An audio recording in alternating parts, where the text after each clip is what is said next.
Good afternoon, everyone. My name is Francesco Petruccione. I'm the interim director of the National Institute for Theoretical and Computational Sciences, also famously also called NITheCS, that nobody can pronounce, but it's okay. Yeah, and today I'm very happy to introduce the first lecture in this mini school about research software engineering, yeah, because that's something that is very close to the heart of NITheCS, because we have computational in the name, and one of the things that we are really supporting and encouraging is to develop our own software, yeah, because there are many critical items in the South African research landscape where there is no locally produced software to use, yeah, and that is something that we need to change, because speaking of change, because also, for instance, for aspects of climate change, it's really important to have local models, yeah, and local models, if we don't do it, nobody will do them, yeah. So it's really important to set the scene for proper research software engineering, and I'm very grateful to Dr. Kim Martin, who went through the trouble to organize 4 very nice lectures. Yeah, and Kim, I know that you prepared a little introduction. People are here to listen to you and your colleague Jeremy, so I've done my bit. Thank you very much. Thanks so much, Francesco. You can hear me okay, and you can see my slides all right? That's perfect. Thank you very much. Fantastic. Well, I'm just going to very, very briefly kick things off. I want to say thank you to Francesco and to NITheCS for providing this platform. This is something that's very close to my heart, and it's very exciting, I think, for the community that's growing in Africa, but also the established community overseas, that this is given some airspace now. I want to just sort of say that I'm very skeptical that there is no research software being developed in South Africa or in Africa. I'm sure there is. The concept of research software engineering is more about giving an established identity to the people who do this kind of work, and who are often sort of hidden behind the scenes. And I think there is a lot to be said for the need to give more support and visibility to the people who do this work, and also opportunities to develop their careers. And that is the kind of thing that Jeremy will be talking about shortly. So yes, this is the first talk in the NITheCS Mini-school. Research software engineering is an exciting career and a critical component of the research ecosystem. And I'm hoping that this series of talks sort of appeals to a broad audience. So both early career researchers and even people from outside the academic environment who may see, might come to see research software engineering as a very interesting, promising career path for themselves. But then also people who are in decision-making positions in government and in research institutions, so they can maybe have a slightly clearer understanding of how important this is, and how and why they may want to give more thought to how to support these people. So yes, the talk series is going to be every Wednesday this month. It's starting with Jeremy Cohen, and thank you so much, Jeremy, for kicking off things. I really, really appreciate it. So let me just make sure I don't get this wrong. So Jeremy is an advanced research fellow in the Department of Computing and Director of Research Software Engineering Strategy at Imperial College London. Recently, he's completed a 5-year RSE fellowship, working on a range of aspects, including investigating RSE models and processes and undertaking various community development and training activities. He's the founder and leader of the Imperial Research Software community, and this is something that I think is we can definitely learn some locally. And he also runs RS London, the regional research software community for London and the southeast of England, which he started in 2018. He's also a co-leader on the Universe HPC project, understanding and nurturing an integrated vision for education in RSE and HPC, which he'll be talking about in his talk today, I think. And just to sort of highlight where things are going to go in the next couple of weeks in this month. So I'll be talking next week about my experiences of traveling around the UK and visiting 14 different universities to see how they provide RSE support to researchers in the form of RSE groups.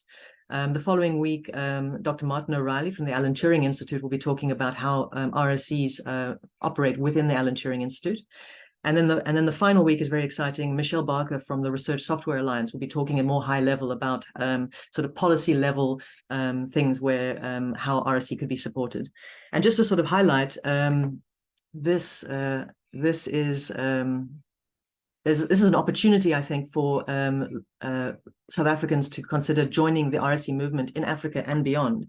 We do actually have our own homegrown African community, which is in relatively early stages still, but growing fast. So this is RSSE Africa, and it has it's fairly unique actually internationally so far, in that it also explicitly includes research systems engineers as well. These are the people who deal with the more sort of infrastructure side of research computing. Yeah, so there's no membership fees to join. The web address is rsse.africa, and I look forward to seeing members of the audience in that group. So I'm going to now hand over to Jeremy, if you're ready, Jeremy. Let me just absolutely. I will share my screen. So let's just do that. So hopefully you can all see my slides, and you can hear me hopefully clearly. I can see them. Fantastic. Okay. Right. Well, thank you very much, Kim, for the invitation to join you today and to give this talk. And thank you to Francesco for the introduction.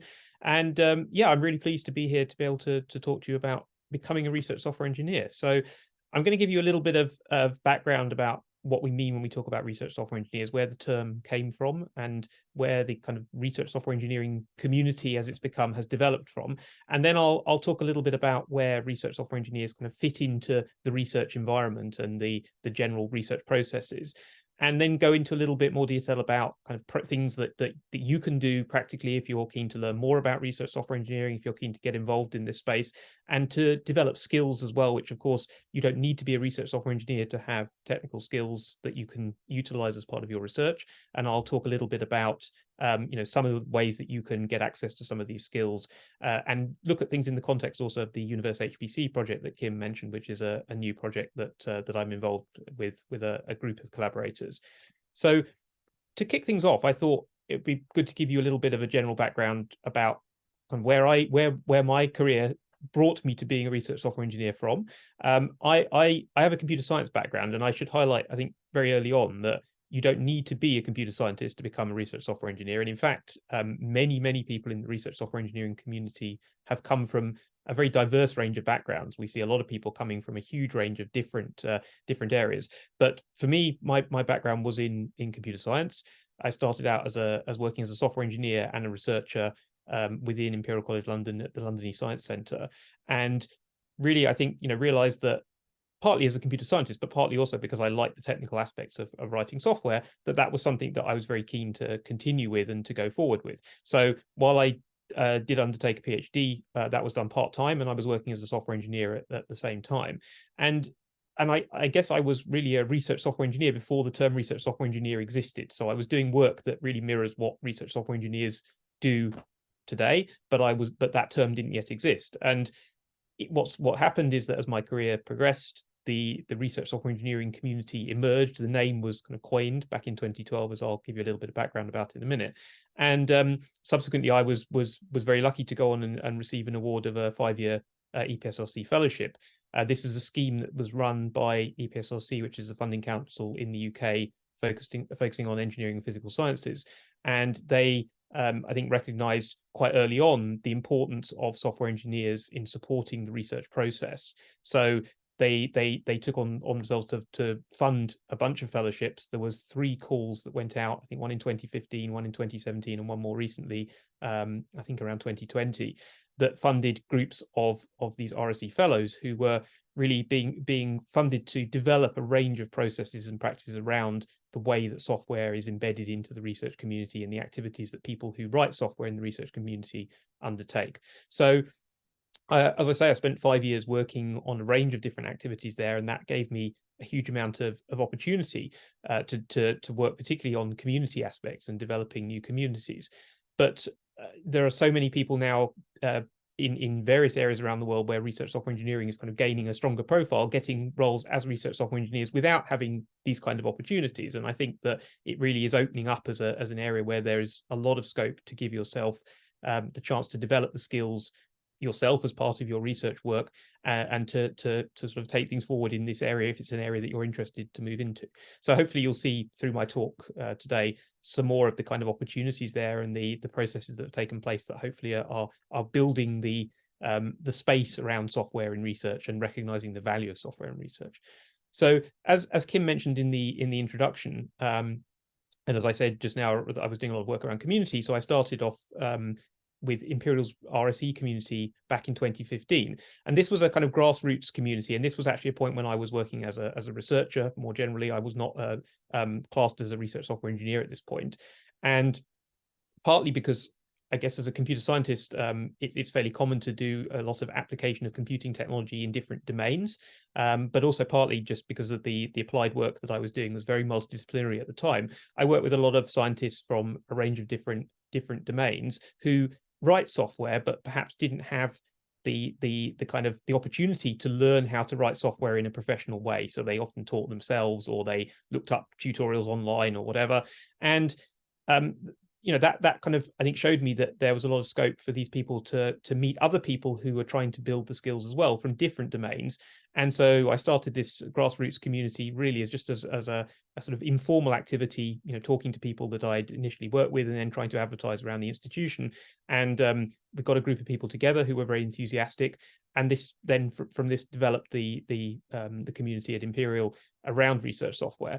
And then in 2018, that expanded out to the London and South East of England community, where we try to offer these benefits across a much wider range of institutions, but still very much a kind of grassroots activity. So people, researchers themselves, kind of choosing in their own time to go and go to talks and come to events and meet other people and so on. So I think that's been a very interesting journey for me to understand both the benefits but the challenges also of doing work in that space, but also to see how these kind of communities offer a really important, I think, space for people who perhaps are otherwise often working alone in a community. So if you're a person developing software within a domain, a research domain, you may well be the only person in your group or one of a very small number of people in your group doing this kind of work. And it can be quite a lonely kind of process if you want to learn new skills and you want to exchange ideas and talk to people about the technical work you're doing. You may not have those contacts locally.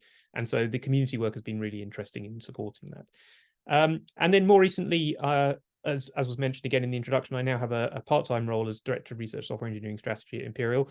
And that's given me a lot of opportunity to take forward many of the pieces of work that I've done in the past to try and actually make a kind of active difference within the institution around how we recognize policy and strategy for research software, and how we ensure that these kind of processes are embedded within the way that we undertake research, because of course research is becoming really very much more digital in its nature. There's so much more software, data and computation involved in research, and we need to ensure that we have the practices and the processes in place to both help researchers to apply these kinds of skills, but also to ensure that they're applied in the right way, such that the research that we produce is sustainable and it produces reproducible outputs and so on. So you know, really interesting developments there, and you know, I think this is an example of one route from becoming a sort of somebody who started out as somebody who was interested in software and started out writing software in the research community, developing, you know, through a series of different opportunities. But that is, as I say, just one example, and I'm sure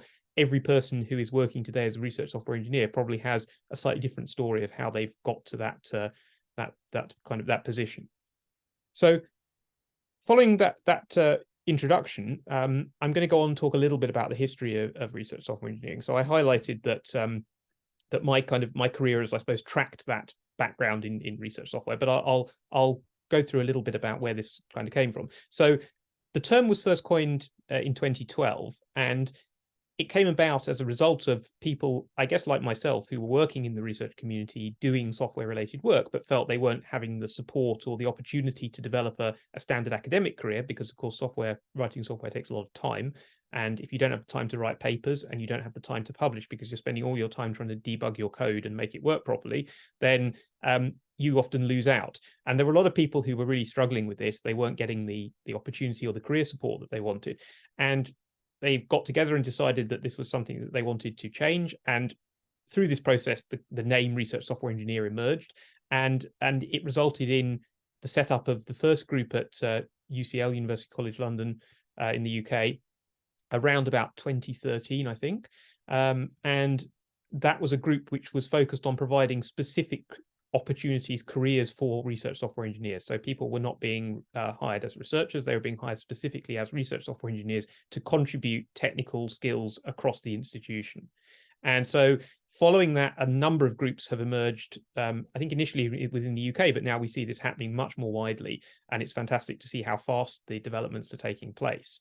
And within the UK, supporting those groups, we had the UK Research Software Engineering Community, which again grew very rapidly as people started to kind of become aware of that. And that's now become the Society of RSE. It is based in the UK, but it's open to international members. And there's a lot of activities that they provide, not just in the UK, but more widely, a lot of online events that you can join and so on. So it's certainly worth checking out if you're interested.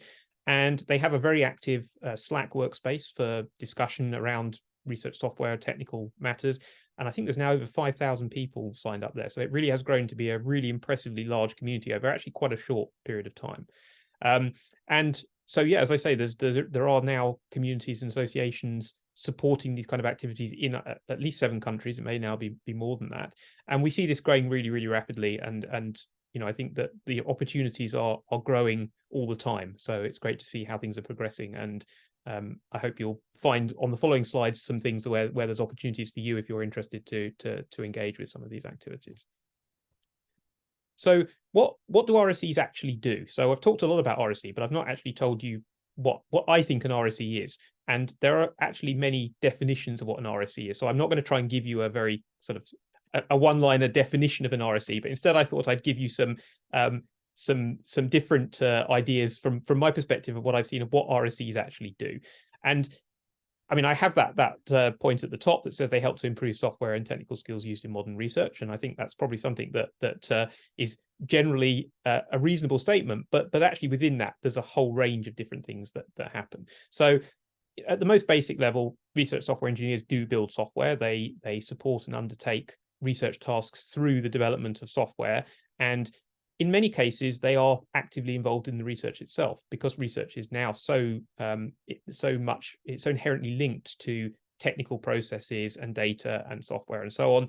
It's quite common for research software engineers to be actually actively involved in the process of doing the research. They don't just necessarily write some code and hand it over to somebody and then disappear. They're often quite engaged with that process. They tend to provide specialist development skills too. So there is often basic development skills that researchers can apply themselves. But in areas around things like high performance computing and increasingly AI and machine learning, and also now we see with novel and specialist architecture, so people working with things like GPUs and FPGAs, there's a lot of really advanced skills that are required there. They take a long time to develop. And so it's obviously much easier if you can access somebody who has those skills and who can come and contribute to your research work to help you, rather than trying to build them yourself. So RSEs do tend to provide those kind of specialist skills quite frequently. They also work a lot to advocate for and apply software engineering best practices. So again, a lot of researchers write code, but they don't necessarily know about what best practices they need to apply or understand the value of applying those best practices. And RSEs do a lot of valuable work in supporting that. And that included in that is the process of often creating and delivering training material. So many RSEs that I work with will deliver training. I myself also often help with delivering training material. But these are, again, as I say, a number of things that some RSEs roles often involve kind of mixing and matching various different elements here. There's the aspect around communities, as I've talked about for a little bit already, and particularly around research software policy development, we see increasing work, I think, in this area, because as we have more RSEs and more people applying RSE work, there's more demand for standardizing approaches and understanding the way that things are done. So often RSEs will contribute to these kind of things. And although RSEs may not be considered generally as researchers themselves, they will often still contribute to papers and grant writing. And I think there's quite a strong push to ensure that people in technical roles more generally, not just RSEs, but people who are technicians or people working in research data and research infrastructure, who contribute indirectly to research, have some way of being recognized for the work that they do. And so that's an ongoing discussion in the community. And you know, some of you may be familiar with that if you work in research yourself and you publish. That, you know, research is often a result of a large team of people producing stuff, and how those people are recognized is really important, both for the kind of the whole process of research, but also for the individual careers of those people involved. So when we look at where RSEs fit within academia, this can be a little bit of a challenge, because they don't fit necessarily in one place. We've seen this kind of diverse set of things that RSEs do. And in fact, particularly within a lot of universities, and I guess this does differ internationally, but particularly in the environments that I'm familiar with, we see sort of two kind of polarized elements of the way that roles fit into universities. There's often one side, which is the academics and the researchers, and there's a very clear definition of what an academic does or what a researcher does, and that will generally be focused on developing outputs that are things around papers and perhaps, you know, research data sets and so on. And then at the other end of the scale, there is this kind of what is often called professional services or technical services or whatever, where people are focused more on supporting infrastructure and supporting the kind of technical processes, but they're not seen as researchers in their own right, and they're not seen as people who are perhaps actively contributing to research, even if they are considered as people who support research. And one of the challenges with the development of RSE is that RSEs kind of cross these two spaces. They often do things that are a mix of the two different sides. So that kind of blue box that I've got in the middle it's great to be in that position and to be able to have that kind of flexibility to do both things, but often within some university structures, people kind of fall between existing structures. And that's part of the reason why often there's been a lot of discussion and a lot of challenges in how we represent RSE roles and how we ensure that people have good opportunities for careers, for both developing their careers and progressing in their careers. And there's been a lot of work in the UK on that, and I know there's work going on now in many other places, and I think that this is something where we will see over the next few years really rapid developments in providing better support for these kind of roles. And that probably means that now is a fantastic time, if you're thinking about doing more in the kind of technical space, to think about developing a career in this area. And one of the things that I've again pointed out there is that you know, to be a research software engineer, you really do not need to be somebody who comes specifically from a technical background. So there is, I think, an assumption that people who are developing software as professionals probably have to have some sort of computing or software background. And it's definitely the case that actually a very significant number of people in the community do not come from a software background specifically. So there are a lot of opportunities out there to help you to develop your skills if you have a background in a different research domain. And actually having a background in a different research domain is often classed as very valuable in the context of a research software engineering role, because research software engineers are frequently working across projects in many different domains. And so if you've got domain expertise in one or more different areas, that can be really, really important to a team who are developing research software. And you can often be somebody who can provide a unique skill set within a particular project or a particular space. I've kind of alluded to some of the points on this slide already, but I thought just to sort of highlight why this role of why the technical role of research software engineer is particularly important. You know, I've mentioned already that researchers rather are often write code, but they are often self-taught. And we know that you know, as many of us, I guess, on this call will be researchers ourselves or work closely with researchers, we know that actually, you know, when you've got a lot of stuff to do and you have the flexibility to decide how you do it to some extent, then often you go off and learn the skills you need to do the things you need to do. And so if you find you need to write some code, you go off and you learn how to write the code that you need to write, and that might be by, you know, searching online and finding a tutorial or finding some forum where somebody's explained how to do something or whatever. And you know, we have such access to such a phenomenal amount of information these days that these things can be achieved, and we're very lucky to have that opportunity. But often gathering these skills in a somewhat kind of ad hoc way means that we don't have a holistic picture of how to achieve the things that we want to achieve in the best possible way. And some cases that doesn't matter, but I think more broadly, we can improve the work that we do, and we can improve the research outputs that we help to produce by having that more complete picture of the different skills and the different aspects that we want. So We do see that there is a lack of undergraduate and postgraduate research computing training still in many domains. That is starting to change, but of course, if you want to become a real expert in one area of technical computing, then it takes a long time. There's a lot of work to be done there, and that's not always practical. And indeed, it shouldn't be the case that we expect people who are doing degrees in non-computing or non-computational domains to also become a computer scientist or a computational scientist at the same time. It takes enough time to learn your domain science or your domain research aspects that you need to build. You shouldn't be expected to do another kind of separate degree on the side, as it were, to learn all these extra things. But there are ways that that you can work around that and get the skills that you need without having to put in so much time, as we see the training environment developing, I think, a lot at the moment. So it is really difficult to learn and apply the kind of really important best practices that we see in this space if you haven't had that training to start off with. And the sort of things that we're talking about here are things like software version control and things around software testing, because of course, but a lot of people are building software that they need to be able to ensure the results that it produces are reproducible and that they are of the correct quality and that data is being processed correctly and so on. And that's something which often is lacking in the processes that when people learn how to code themselves. So these are all things that I think it's really, really important that people learn these skills and develop them. And we're working, I think, as a community to help provide the opportunities to make that possible. So if you're more interested in becoming an RSE or just interested to kind of learn about how you as a researcher can develop some technical skills to help you make your research more efficient and more effective, there are a number of different things that you personally can do to look at building your skill set in this area. One of them is just to generally look at developing new technical skills by taking advantage of the many opportunities that are out there.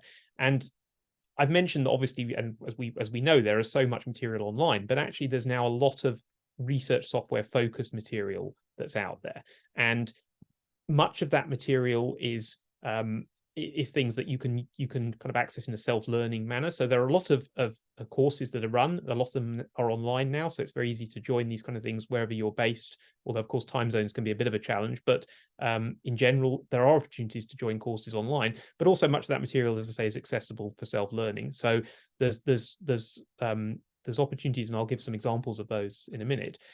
You can also get involved with the national and international RSE community. That's something which, as I mentioned already, it's already a very big community. It's very international. There's a lot of people from a very, very wide range of countries who are involved in this community, and it's very easy to get involved. You can go to the Society of Research Software Engineering page and sign up there to join the Slack workspace. There's no charge to join the kind of the broader community and be on the Slack workspace and be able to engage with the materials on there. There is a charge to sign up to the Society of Research Software Engineering if you want to become a member, but that's not a requirement to kind of link yourself into the broader community and to start to engage with the activities that they're providing. You can also help to build local interest in research software within your institution.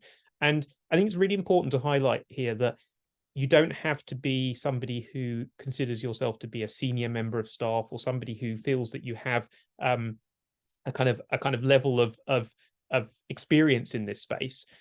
It's very, it's obviously, it can help to feel that you've got that kind of experience that you've built up, but actually it doesn't really matter whether you do or don't have that. You can always try and do things to build up a local community. And I certainly, I think anybody who's thinking about doing this or who is interested, I really encourage people to take the opportunity to try and talk to your peers and talk to people that you work with, perhaps a supervisor or somebody that you're kind of engaging with as part of your research, and look at whether there are opportunities, if you feel that there's scope and that things are lacking in your local environment, to actually try and build up a community around this space. I think that was, for me, was one of the things that made a huge difference to my career, was trying to do that as somebody who was, just a researcher working in a research group, but trying to sort of get that message out to the community. And I as I say, I really encourage people to look at opportunities there, because I think it's a great way to try and help build awareness of the activities in the technical space, but also to give you an opportunity to help support growing the knowledge and skills in this area. So in terms of actually developing technical skills, I mentioned that there's quite a few different options out there, and I'm going to highlight two particular areas here, which I think are, or two particular groups, which I think are providing really, really good materials and very easily accessible materials. So I've made a point there that most materials are open source, and I think increasingly that's the case. There is so much out there that's open. So it's open not just to access it yourself, but it's also open in the context that you can take the material and you can rework it, update it, extend it if you want to teach it to people within your own community and you feel that it would suit a better sort of a revised focus. So from the point of view of just accessing the material yourself and consuming it, it's all accessible. But equally, if you do want to take it and extend it, that's also an option. So the two groups that I've picked here to highlight, one is the Carpentries, which is an international foundation that provides a set of open and kind of well-tested training material across a bunch of different areas. They have three kind of core syllabuses that they support around software carpentry, data carpentry, and library carpentry. And within those sets of lessons, there are a number of different topics that are covered, including basic programming. So if you're interested to learn basic programming completely from scratch in Python or R, those are two languages that are particularly well represented in that space. But also things like working with a shell. So if you ever have to go and type on a terminal to work with a high performance computing platform, for example, there's material covering that. There's also material covering use of software version control, which is really important these days. On the data side, there is a range of material around kind of managing and working with data and understanding data, sort of the issues around data management. The library carpentry stuff, again, does cover basic programming. It also covers some of the sort of the aspects of the computing space that people in the library area will want to use more significantly. There's some specific packages that are covered there. You can go online to the Carpentries website and look at the syllabus for each of those. But in addition to those kind of core lessons, which are the sort of core supported lessons, which have a number of people assigned to each one to make sure the material is up to date and is tested and bugs are fixed and so on, there's also a wide range of additional lessons in what they call Carpentries Incubator. And again, you can literally go to the website and you can look through a whole list of things and you can go and access those courses as you wish. And those are covering a very wide range of additional technical topics. Some of them are work in progress. They do tend to have a sort of note by them saying what stage they're at, whether they're kind of alpha stage and in very early development or whether they're rather more mature. But there's certainly a lot that I think everyone in the community can take from looking at the materials that are there. And if you do want to learn about a specific topic, it's a great way to go and find something which has been developed likely by people who are also researchers or research software engineers or other research technical professionals who will have a kind of understanding of that space and will develop the material to support the kind of work that people are doing in that domain. The other thing to highlight there is that, as I mentioned, there are workshops that are run. So the Carpentries support there's a set of different ways that they support the lessons. Some of them are centrally supported lessons where the Carpentries help to provision instructors and provide sort of online advertising of the lessons and people can sign up. But there are also a number of kind of local workshops using the same material. So people decide that they want to run a workshop either for their local institution or maybe for a group of institutions.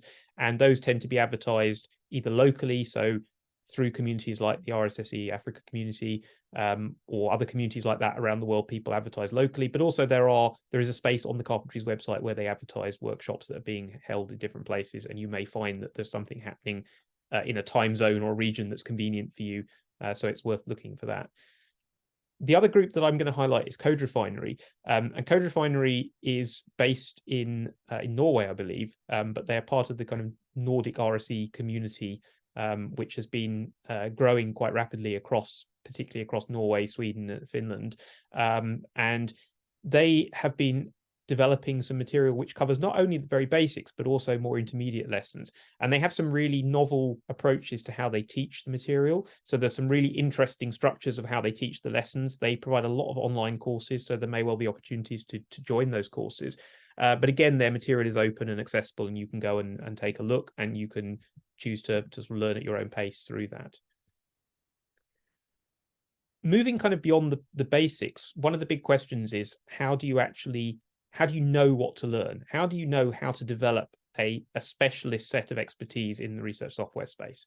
So one of the areas that a lot of work is happening on at the moment across the broader kind of technical community is this idea of learning and skills pathways, and how do we actually develop pathways that tell us as individuals who want to learn things what we should learn next and what order to learn things. So research software engineering is what I class as, I guess, a cross-cutting discipline. It's something that applies across a huge range of different domains. And the practitioners within this space, as a result, come from a range of different research or industry backgrounds. So they have a very diverse set of skills that it's very, very difficult to pin down, one group of skills that is common to all of the people who want to engage with this space.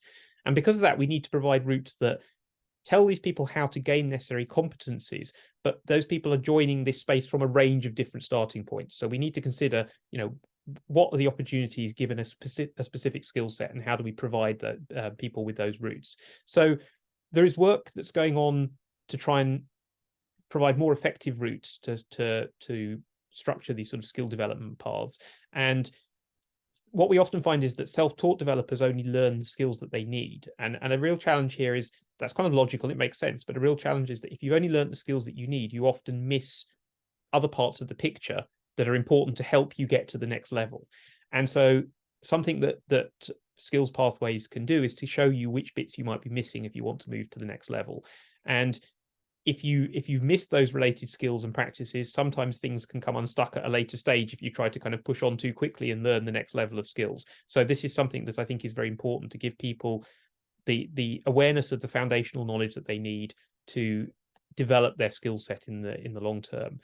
And that's work that many groups are doing, but in particular a project that I'm involved in, Universe HPC, which has been funded through a scheme in the UK to support this process, in the case of our project, of understanding pathways around learning, and to develop particularly focused work focused on high performance computing. But actually we're also looking at the educational aspects and training aspects at a much earlier stage of the RSE pipeline, so giving people sort of foundational skills as well, but with a view to kind of taking that up to the level of specialist high performance computing skills. So a slide here that I've kind of borrowed from the project, just to give you a little bit of background around what we're doing in that space. So the first task that we've really focused a lot on is developing an understanding of competencies and skills. So what actually are the things that a person who is doing technical work in research needs to know? And actually, maybe that sounds kind of straightforward, but it's a lot more difficult than you might think to build up knowledge of that, because we're all doing very different work, or we come from very different backgrounds.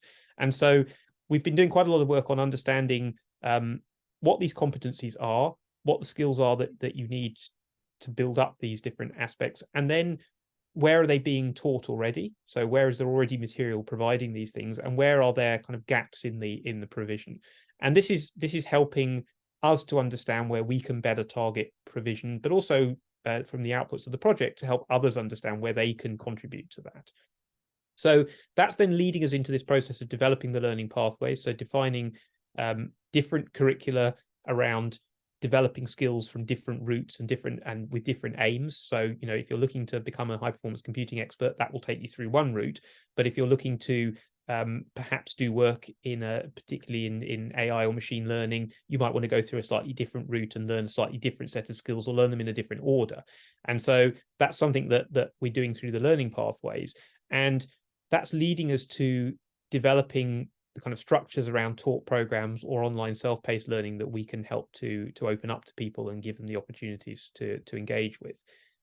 Then if we look at the sort of course development and delivery aspects, so how we actually take those skills from the learning pathways and give them to people in the community, there is work that's going to be going on kind of a bit later on in the project around working out which modules we can fill in the gaps with and give people additional skills, and then packaging all of this into different formats to deliver to people through different types of courses. So this might be taught courses that are perhaps run over multiple weeks. Maybe you do 2 hours a week or something. It might be intensive courses that are run over multiple days full time. It may be things like master's programs that obviously have a lot more time and enable you to develop a much greater set of skills. And we're looking at all these different options with a view to providing outputs through our different partner institutions around these different aspects. And this project, as I mentioned, is UK focused. So it's led by the University of Edinburgh in the UK.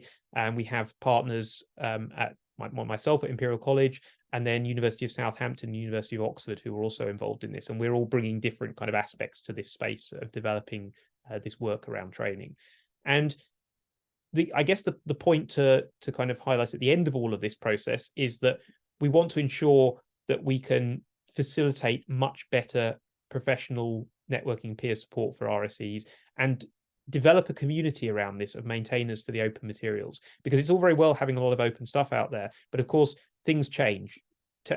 Tools change, programming languages change, things develop, some things disappear from languages, new constructs appear, libraries change, and you have to type different things in your code to ensure that you use the right piece of code from the right libraries and so on. And this kind of stuff is things that somebody needs to keep an eye on, somebody needs to maintain. And if you have the resources to build this, it's great. But if you don't have the resources to maintain it, what you end up with is a lot of material that doesn't work in its entirety. And that can be just as infuriating for people that want to engage with the material as not having any material at all. So that's something that we see as a very, very important part of the picture here, and making sure that that is maintained. So the community aspect is something that we're really looking to embed in that. And then at the bottom of the picture, you see the bar around equity, diversity, and inclusion. And I think that's a really, really important element of this, because what we are looking to do here is to provide much more open and equitable access to these kind of materials. It's all very well that there are people developing materials within specific institutions where there's already a history of work in this area, or where there's already people doing science in this space.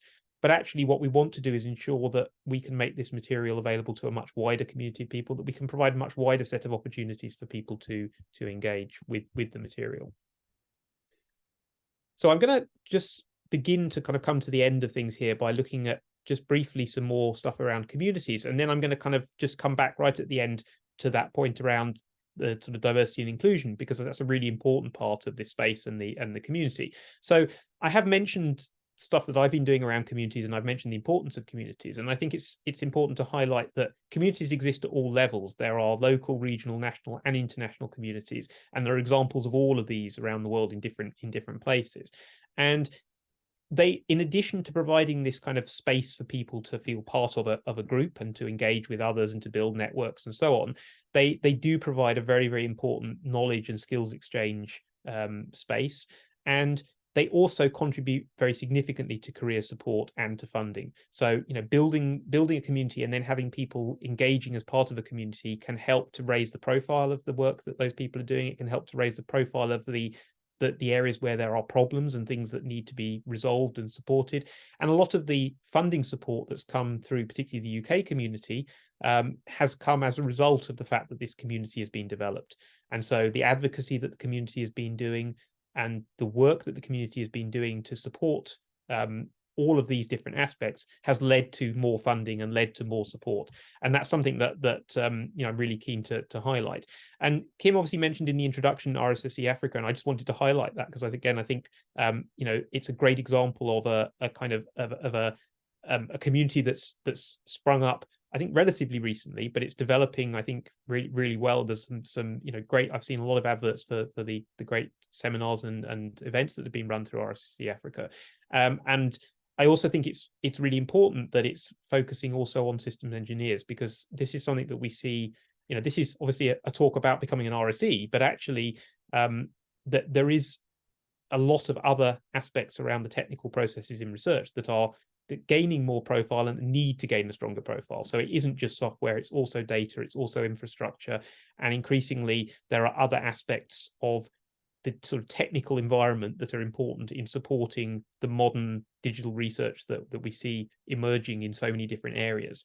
And so, I think recognizing not just software engineers, but also recognizing infrastructure engineers, people who do systems work, and also people who manage data is really, really important. And it's great to see that there.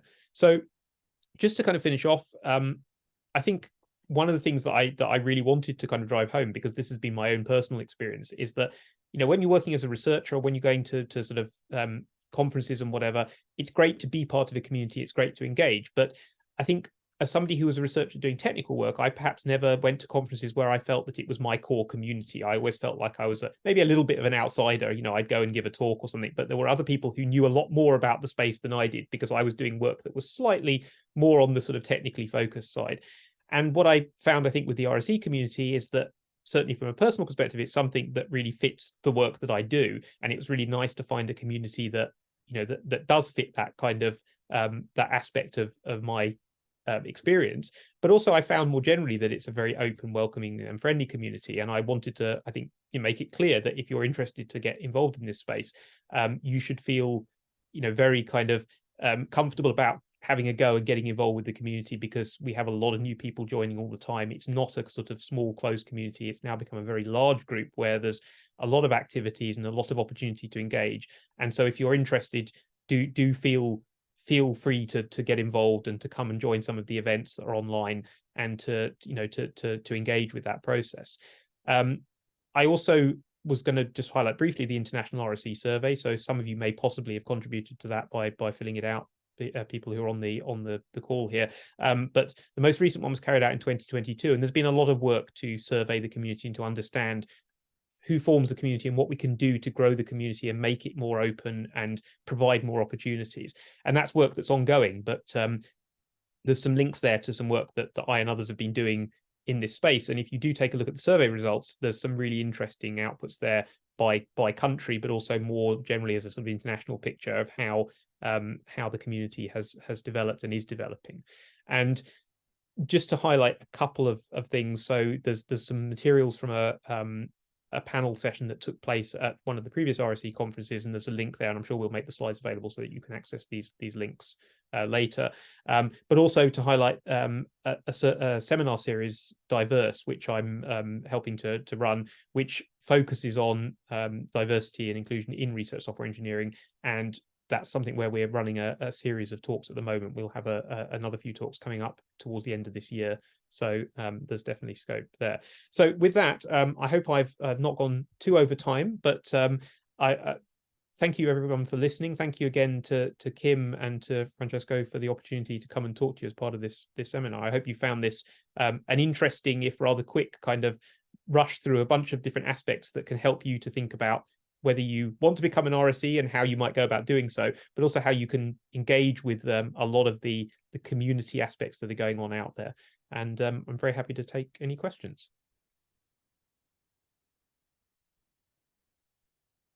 Thanks, Jeremy. That was fantastic. And you're bang on time, I think.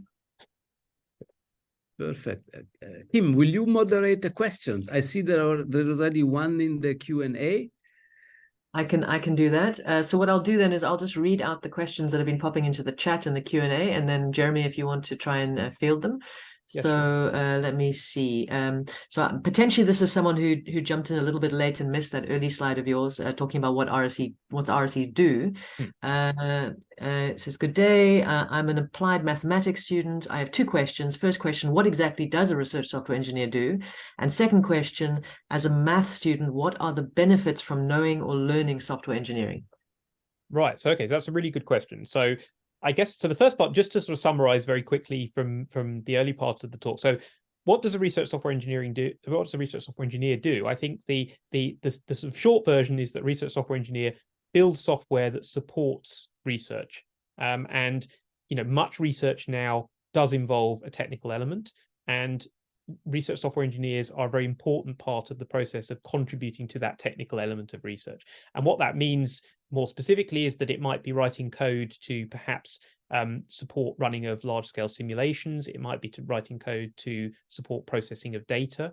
Perhaps you've got machine learning increasingly, or AI processes where you need to perhaps process a bunch of images or process some text or whatever. And so research software engineers can provide the specialist skills that are required to do those kind of things. Researchers can also do that, but often they don't have the time to learn those skills. So, you know, as a research software engineer, you can be a vital part of their research process in contributing those kind of things. And as a math student, I think it's having a mathematics background is actually really valuable in this space, because a lot of the work that's happening around technical research has a numerical or a computational element to it. And so having mathematical skills is a really valuable aspect of being part of that community. But knowing or learning software engineering with that maths background gives you the opportunity to engage a lot with things like engineering problems. So I work with people who are doing things like computational fluid dynamics, which have very, very strong mathematical elements, but also very strong software elements. So these people write a lot of advanced code that does the solving of large scale mathematical networks of equations and problems and so on. And so if you have that kind of background, you can contribute, I think, very valuably to these kind of areas. That's just one example. There are a huge number of other areas, but I hope that gives you a bit of a picture of some of the kind of opportunities there. I think so. Thanks, Jeremy. So just this is a comment rather than a question. So Peter Van Hoosden, who's one of the founders of RSSE Africa, thank you for joining, Peter. He just says, since RSSE Africa was founded in 2017, but we've had to work repeatedly on relaunching the community because it has struggled to gain momentum. And I think COVID, among other things, has had something to do with that. But hopefully, Peter, this series of talks is going to help accelerate the already accelerating progress of RSSE Africa. So another question for you, Jeremy.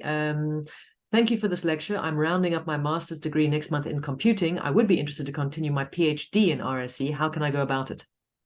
Okay, so another great question. And in fact, just before I answer that, I will just say very quickly hello to Peter and to say that, yes, I think, I mean, I've seen the great work that you've done in starting the community, but I also recognize that managing communities and keeping up the momentum is incredibly difficult. I don't have a simple answer, possibly nobody does, but I think it's a case of just keeping going and keeping working at it. And I know that it can often be quite a challenge, but I think it's great to see how things are developing, and I hope that things gain further momentum in time.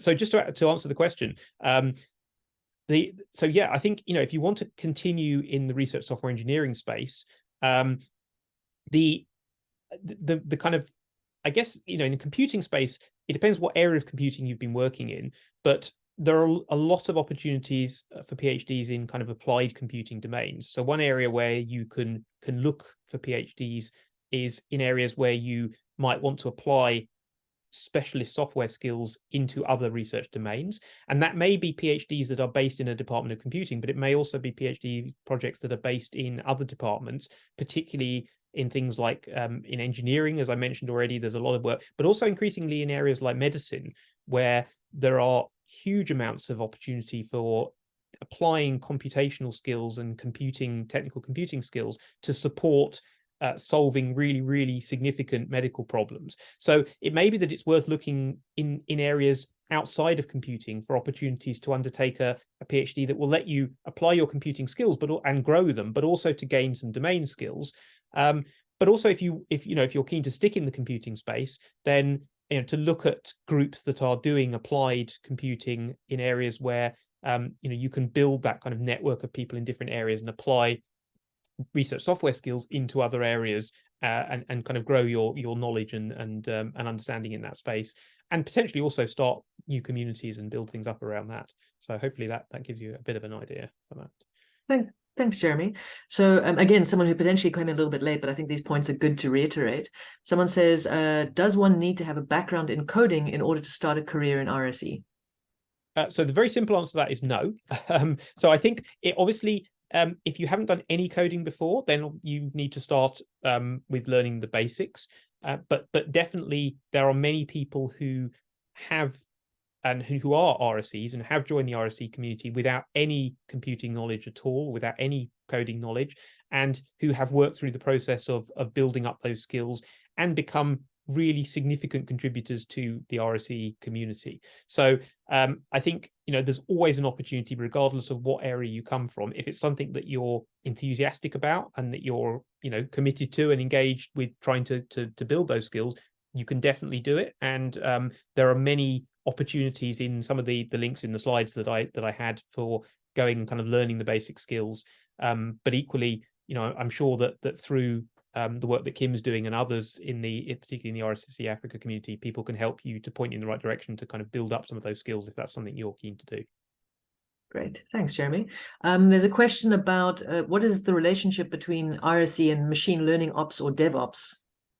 Right. So I guess as I sort of highlighted earlier on, I mean, RSE crosses a lot of spaces. So there are some RSE roles that do look a little bit more like DevOps type roles. There are equally RSE roles that look more like those of machine learning engineers or machine learning operational roles.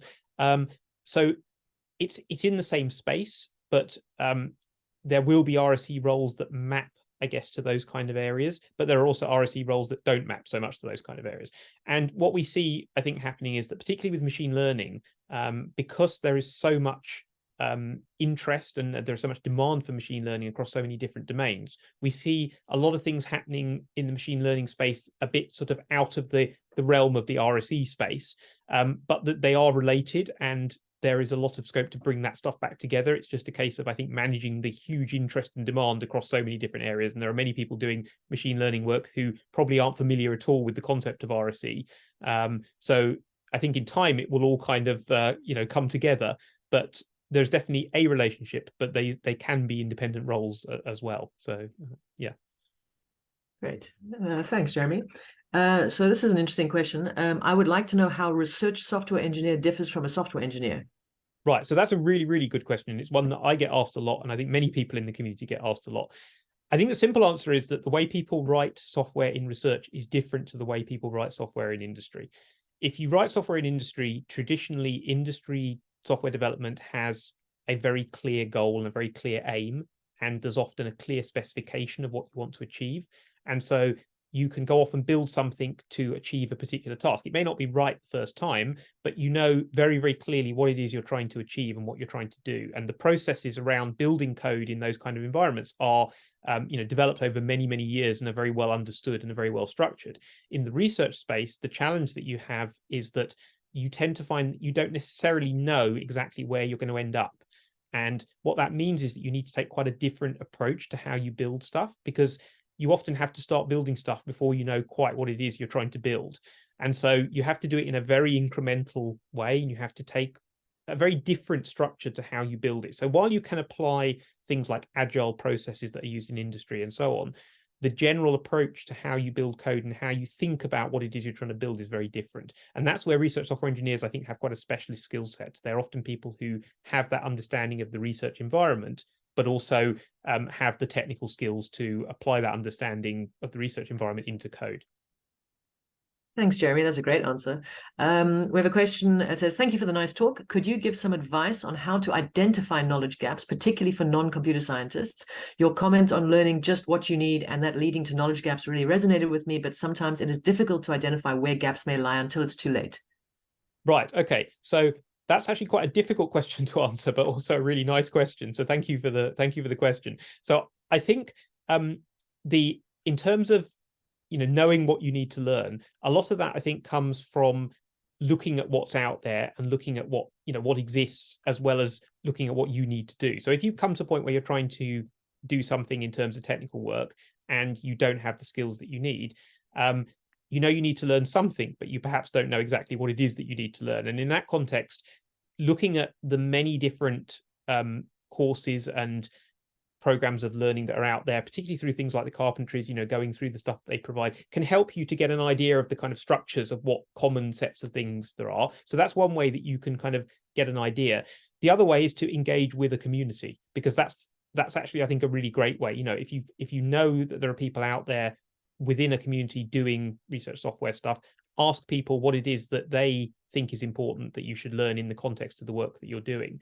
And I think, again, if you engage with something like the UK RSE or the RSE Society Slack, and you ask a question on there about, I'm trying to learn something to help me build my skills in a particular area, what should I learn? You will get a huge number of responses of people who are really keen to help give you ideas about what's the right thing to learn, and potentially also to point you in the direction of where to find those skills. So I think I appreciate that my point of learning just what you need, it's very easy to say, it's not always so easy to do, but hopefully if you I think search around and engage with the communities that are out there, you will find that you can get some sort of insight into that. Fantastic. Thanks, Jeremy. And just to highlight the point that Jeremy's been making about the RSE, the International RSE Society, having a Slack channel or Slack platform that's free to join, there is actually a dedicated channel in that Slack platform for RSEC Africa. So that's a very nice place to start if you're a little bit sort of hesitant about sort of launching into the sort of international space. But I would emphasize that it is a good thing to do, to reach out and start connecting with people, because the more we do, the more this role gains weight as being something that you can do. It's not just, you know, a sort of a thing you do on the side. It's actually a role that you can inhabit and get support for. I think we're on the hour now. Francesco, should we do you want to maybe wrap things up? And I just want to say again, Jeremy, I don't see any more urgent questions. So thank you very much to Jeremy and Kim for facilitating all of this. I think it was very interesting. And from the large number of questions, you see that there is interest. Yeah, so I'm really looking forward to the next series of lectures. Yeah, and hopefully next month we have lots of more resource software engineers in South Africa. Yeah, that's the aim of the exercise. Yeah, so thank you very much again. Next week we'll be back with Kim speaking.